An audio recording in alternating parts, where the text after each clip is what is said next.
In this video, I'll show you how to install Node.js on Hostinger. First, log in to your Hostinger H panel. Once you're on the dashboard, look for VPS in the side panel and click on it. Here, head over to VPS Hosting and click Setup VPS. Next, choose your server location from the list, then click Next. Now, select Application and click on Open Lightspeed and Node.js. Then click Select. After that, you'll need to create a root password for your VPS. Enter a strong password and click Next. Hostinger may show you some extra tools or features.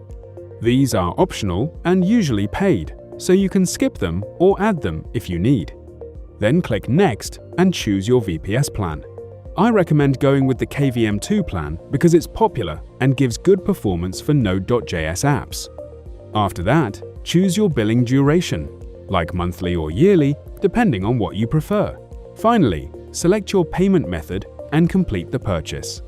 Once your payment is done, Hostinger will automatically set up your VPS with Node.js installed. And that's it. That's how you can install Node.js on Hostinger. Thanks for watching.